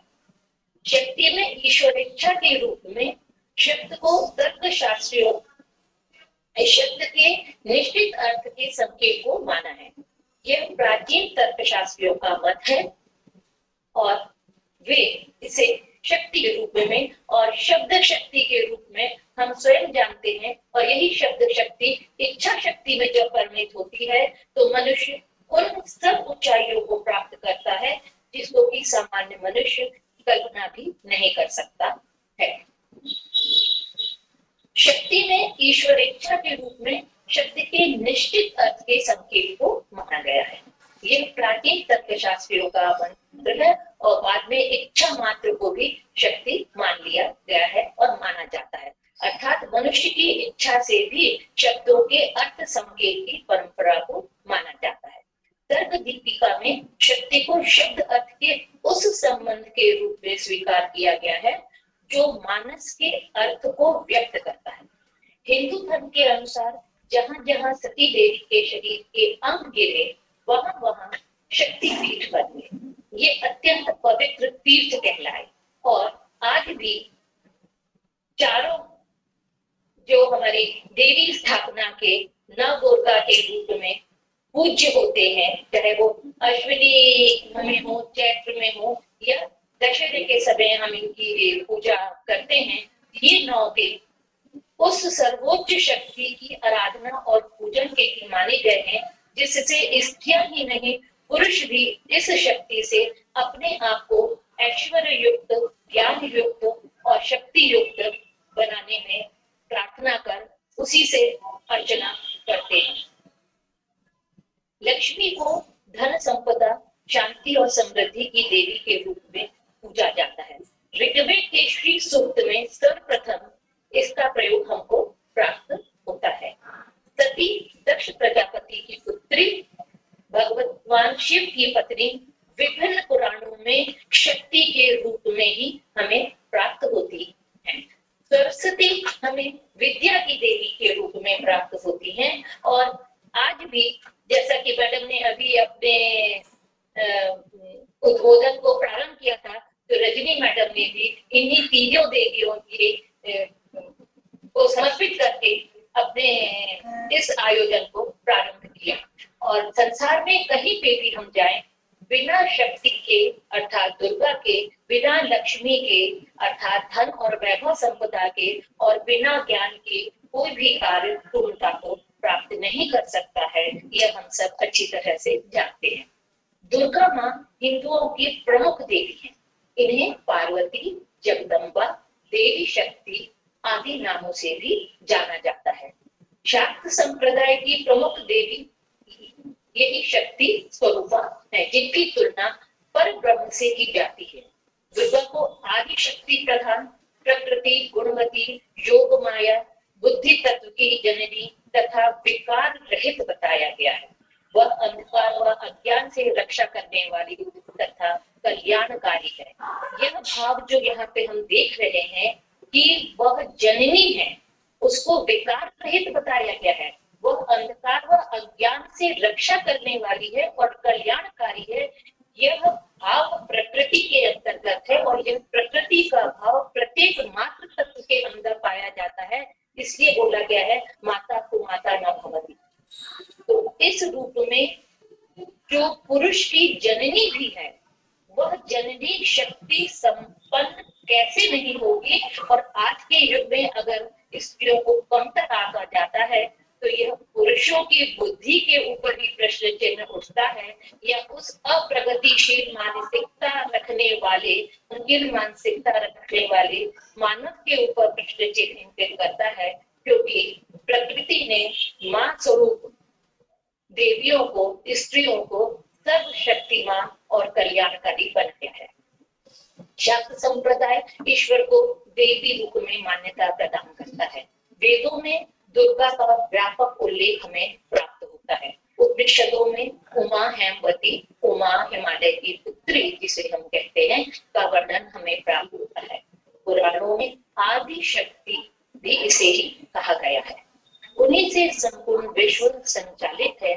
सावित्री ब्रह्मा के रूप के साथ, लक्ष्मी विष्णु के साथ, सती पार्वती और शिव, ये तीनों रूप एक ही है। इस बात को हमको समझना होगा।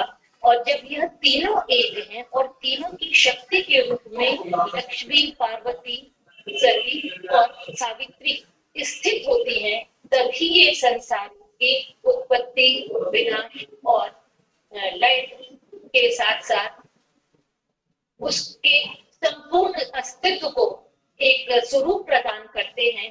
तो कब हम इस संस्कृति को, भारतीय भाव को भूल गए कि स्त्रियां पुरुष से कमतर हैं। यह हमें इंगित करता है कि पुरुष स्त्री के बिना संसार की उन्नति दोनों ही असंभव है। पूरक के रूप में अगर स्त्री को नहीं लिया गया तो पुरुष अकेला कुछ भी नहीं कर सकता, और शक्ति को भी अगर पुरुष के समकक्ष ना रखा गया तो वह भी अकेली कुछ भी नहीं कर सकती है। इसीलिए हमारे संस्कृति में, हमारे दर्शन में अर्धनारीश्वर की कल्पना की गई है। शक्ति के बिना शिव व्रत हैं, तो वहीं शिव के बिना शक्ति का अस्तित्व नहीं है। जब ये दोनों मिलते हैं तभी नई रचना का उद्भव होता है। इसलिए स्त्री पुरुष एक दूसरे से भिन्न न होते हुए यह एक ही शरीर में दोनों का अस्तित्व लिए हुए है। मानव शरीर में शिव चेतना की शक्ति प्रकृति की भूमिका निभाते हुए है। शिव पालक है और जो शक्ति के बिना अपूर्ण है। शिव कल्याणकारी है और शक्ति के लक्ष्य को प्राप्त करने की ऊर्जा यह शक्ति ही उन्हें प्रदान करती है। इसी तारतम्य में मैं यहाँ बताना चाहूंगी कि भारतीय संस्कृति के अंतर्गत विभिन्न स्वरूपों के साथ साथ यह भी बताया गया है कि एक शक्ति संपन्न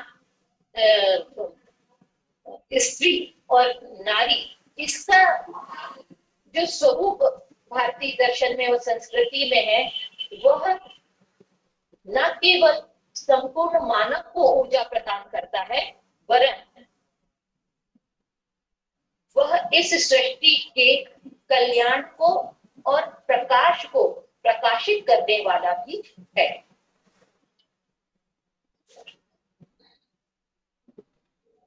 ये वीडियो शायद ऑफ हो गया। योग वशिष्ठ में ब्रह्म को सर्वशक्तिमान माना है, अर्थात सर्वथा पूर्ण, पर ब्रह्म, नित्य, ब्रह्म की अनंत शक्तियों में स्पंदन शक्ति एक विशेष शक्ति के रूप में स्वीकार्य है। इस स्पंदन शक्ति के द्वारा ही संसार की रचना होती है। योग वशिष्ठ की इस महाशक्ति के अन्य नाम, जैसा कि अभी हमने सुना भी था, जया, सिद्धा, जयंती, विजया, अपराजिता,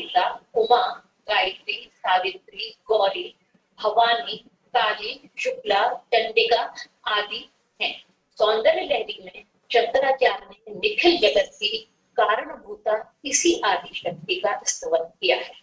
शास्त्र तंत्र में यही अपने स्वगत रूप में वैशिष्ट के कारण महात्रिपुर सुंदरी, मीनाक्षी, कामाक्षी, ललिता आदि रूप में प्राप्त होती है।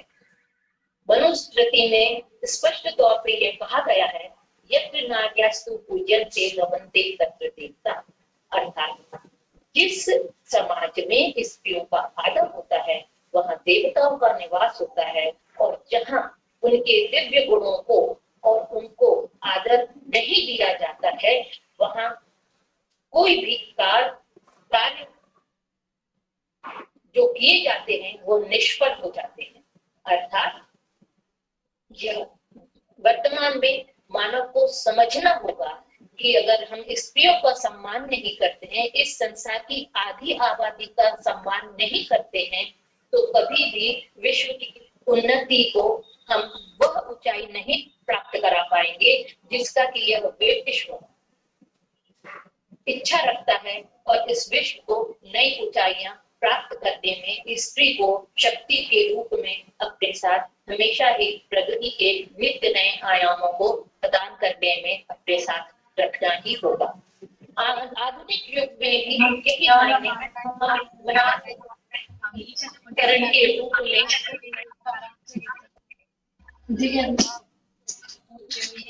कुछ आवाज आती है।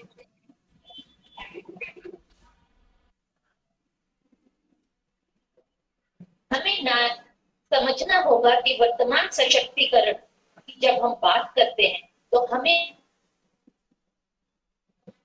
महिला के शक्ति के इन गुणों को और ज्ञान को समुचित विकास और उचित अवसर प्रदान करने होंगे, तभी विश्व का कल्याण या प्रगति संभव होगी। साथ ही साथ जब हम ये बात देखते हैं और कहते हैं कि शक्ति स्वरूपा स्त्री, तो हम यह पाते हैं कि भारतीय संविधान में लैंगिक समानता का विधान है, लेकिन यह लैंगिक समानता केवल विधान के अंतर्गत ही है। उसे हमें वैचारिकता के और व्यावहारिकता के अंतर्गत उतारना होगा। और जब तक समाज में व्यावहारिक रूप से स्त्री को प्रदत्त समस्त अधिकारों और समस्त संविधान में प्रदान लैंगिक समानता को अमली जामा नहीं पहनाया जाता, तब तक किसी भी तरीके की उन्नति केवल किताबी ज्ञान के रूप में ही रह जाएगी। अतः मैं अपनी बात समाप्त करने के पूर्व यह बोलना चाहूंगी कि व्यवहारिक रूप में जो भी हमें अधिकार प्राप्त हैं, वह समस्त अधिकारों को, संविधान में प्राप्त लैंगिक समानता को और आत्मरक्षा के विभिन्न उपायों को जो महिलाओं को प्रदत्त किए गए हैं, उनका अगर हमें वास्तविक रूप में समाज में क्रियान्वयन करना है तो हमें हमारी वैचारिक सोच को, विचारों को भी बदलना होगा, तभी महिलाओं का सर्वांगीण विकास संभव है। अन्यथा हम कितने भी आयोजन कर लें, कितने भी किताबों को पढ़कर विद्वान हो जाए, अगर इस विद्वता को हम समाज के अंतर्गत नहीं दे पाए, जैसा कि मैडम ने बोला था कि 20% नारी ही आज के जमाने में शिक्षित है या पूर्ण रूपेण सारे क्षेत्रों में श्रेष्ठ है, लेकिन बाकी की 80% नारियों का क्या?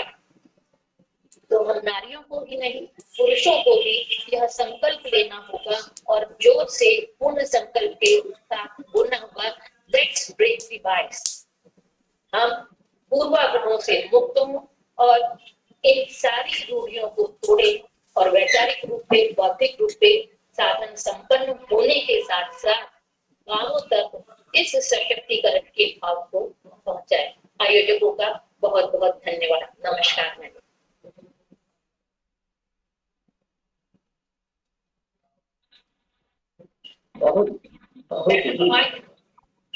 Madam mike on, madam mike on कीजिए। बहुत बहुत धन्यवाद मैडम आपका। आपने इतने स्पष्ट रूप से अपना वक्तव्य यहाँ पे रखा, उसके लिए मैं आपका बहुत बहुत आपको धन्यवाद देना चाहती हूँ। आपने शक्ति को इतने तरह से समझाया, इतने तरह से गीता में क्या कहा गया है, शक्ति को योग माया कहा गया है, शक्ति को तंत्र के अनुसार हम किसी पीठ को अधिष्ठात्री देवी शक्ति के रूप में कहा गया है। ये इसके बारे में आपने, इसकी पूजा की जाती है, इसके बारे में आपने बताया। आपने प्रभु मंत्र और उत्साह, ये नाम से राजाओं की 3 शक्तियां कही गई हैं। ये सारे सभी आपने इसका स्पष्ट रूप से वर्णन किया। आपने दुर्गा, सरस्वती, लक्ष्मी, उन सारे का आपने स्पष्ट वर्णन किया। इससे हमारे श्रोता, जितने भी हमारे आभासी पटल पे श्रोता है, प्राध्यापक है, आदि सभी को ये समझ में आ रहा होगा कि महिलाओं की शक्ति क्या है, शक्ति का हम किस तरह से हाँ, महिलाओं के बारे में ज्यादा सभी को नहीं पता होगा, उसको आज ये पता हो गया होगा कि महिलाओं में कितनी शक्ति है और वो अपनी शक्ति के द्वारा क्या कुछ नहीं कर सकती। बस हमें करना है, ये हमें जानना है कि करना है और कैसे करना है। शक्ति हमारे अंदर कितनी है ये तो हमें मालूम हो गया। आज हमारे अंतर्राष्ट्रीय महिला दिवस पे आप सभी को फिर से एक बार बहुत बहुत शुभकामनाएं। और आज चूंकि हमारे कॉलेज में 12वीं का 12th का एग्जाम्स चल रहे हैं, इसलिए हमारे प्रिंसिपल सर उपस्थित नहीं हो पाए। उन्होंने अपनी तरफ से क्षमा मांगा है कि मैं यहाँ पे अभी एग्जाम में उनकी जरूरत है ज्यादा, इसलिए वो उपस्थित नहीं हो पाए। तो मैं इस कार्यक्रम को आगे बढ़ाते हुए आज इस कार्यक्रम के अंत में मैं अमोल को आमंत्रित करती हूँ कि वो आभार प्रदर्शन करें। वोट ऑफ थैंक्स देने के लिए मैं अमोल को आमंत्रित करना चाहती हूँ। अमोल, सभी गुरुजनों को तथा मान्यवर भाव मेरा सादर प्रणाम। सभी को अंतर्राष्ट्रीय महिला दिवस की हार्दिक शुभकामनाएं। इस आभासी पटल पर अंतर्राष्ट्रीय महिला दिवस के उपलक्ष्य में मूर्ति जटा महाविद्यालय के दर्शन शास्त्र विभाग द्वारा आयोजित 1 दिवसीय राष्ट्रीय वेबिनार में आप सभी का मनपूर्वक स्वागत करता हूँ। आवाज आ रही है? आज के इस आभासी पटल पर हम सभी से जुड़े हुए आज के वेबिनार की प्रमुख अतिथि प्रोफेसर डॉक्टर शुक्ला मानती मैम, आपने अपनी व्यस्तता से समय निकालकर हमें अपने मंगलमय वाणी से मंत्रमुग्ध किया। आपको परिवार वंदन तथा आभार। आज के हमारे इस वेबिनार की 2 प्रमुख वक्ता, प्रथम वक्ता professor doctor Jyotsna Shrivastava ma'am, आपने आपके वक्तव्य से महिला दिवस का महत्व तथा भारतीय तत्वज्ञान में शक्ति की संकल्पना का विस्तृत वर्णन किया तथा महत्व बताया। आपने अपने वक्तव्य में हमारी शक्ति हमारे ही भीतर है। आपने वेदों में, उपनिषदों में शक्ति का उल्लेख कहाँ आया है ये भी आपने आपके वक्तव्य से बताया। उत्पत्ति की सूक्ष्म अवस्था शक्ति ही है, ऐसा आपने भी बताया। और आपके वक्तव्य से सभी लाभान्वित हुए, इसलिए आपको त्रिवार वंदन तथा धन्यवाद। हमारे आज के वेबिनार के द्वितीय वक्ता professor doctor Vinita Awasthi ma'am, आप वक्तव्य में महिला दिवस का महत्व बताया तथा हमें मार्गदर्शन किए, शक्तिपीठ का उल्लेख किया, नवदुर्गा के बारे में बताया, उसका महत्व बताया और आपने अपने वक्तव्य से हमें मंत्रमुग्ध किया तथा लाभान्वित किया, इसलिए आपका परिवार वंदन तथा मनपूर्वक धन्यवाद। आप दोनों वक्ताओं ने हमें बहुत अच्छा मार्गदर्शन किया, इसलिए आप दोनों को परिवार वंदन तथा मनपूर्वक आभार व्यक्त करता हूँ। और जिनके मार्गदर्शन से यह आज का वेबिनार सफलतापूर्वक संपन्न हुआ, मुरली जेठा महाविद्यालय के प्रधानाचार्य माननीय प्रोफेसर डॉक्टर सोना भारमी सर, आज किसी कारणवश यहाँ पे उपलब्ध नहीं हो पाए, उनका काम वो हमेशा हमें मार्गदर्शन करते रहते हैं। उनका मार्गदर्शन हमेशा हमें मिलता रहता है। उनको भी मैं त्रिवार वंदन करता हूँ और उनका धन्यवाद करता हूँ। और इस वेबिनार में सभी लोग इस वेबिनार का नियोजन में हमेशा एक्टिव होने वाले हमारे गुरु डॉक्टर रजनी सिन्हा मैम तथा दर्शन विभाग अध्यक्ष भी है रजनी सिन्हा मैम, तथा इस वेबिनार को सफलतापूर्वक पूर्ण करने में हमें डॉक्टर वीएस कुंती सर तथा मेरे सहयोगी राजेश पाटिल उनका सहयोग मेरा है कि उनका भी मनपूर्वक यह राष्ट्रीय वेबिनार गूगल मीट तथा यूट्यूब पर सफलतापूर्वक प्रसारित करने के लिए अथक परिश्रम किए हुए हमारे निजी जटा महाविद्यालय के संगणक विभाग के सचिव तथा भूषण सर आपके प्रति मैं आभार व्यक्त करता हूँ, जिनके बिना यह कार्यक्रम अधूरा है। मान्यवर प्राध्यापक, अभ्यर्थी तथा प्रत्यक्ष अप्रत्यक्ष रूप से हमारे साथ जुड़े सभी लोगों को मनपूर्वक आभार। आपकी उपस्थिति के बिना यह वेबिनार असंभव है। आपको भी धन्यवाद। इसी के साथ मैं मेरी वाणी को विराम देकर वेबिनार के अध्यक्ष की अनुमति से यह कार्यक्रम संपन्न हुआ यह घोषित करता हूँ। सभी को त्रिवार वंदन तथा मनपूर्वक धन्यवाद। जय हिंद, जय Bharat. Thank you so much. आपको भी धन्यवाद। Thank you. चलिए, बहुत अच्छा रहा मैडम आप लोगों का। आप लोग आए।